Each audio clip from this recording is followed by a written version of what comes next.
های گایز چطور بچه؟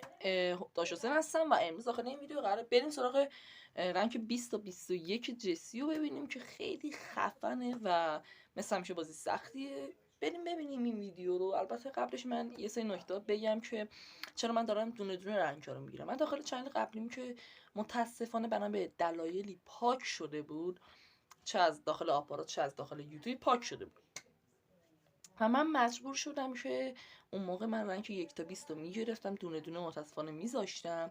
اون موقع پاک شد داخل حتی گوشیم، به خاطر همین گفتم دونه دونه دیگه بذارم از 20 تا 35. ان شاء الله از کاراکترهای بعدی 5 تا 5 تا قراره بذارم که یه خورده ویدیو جذاب‌تر و طولانی‌تر بشه.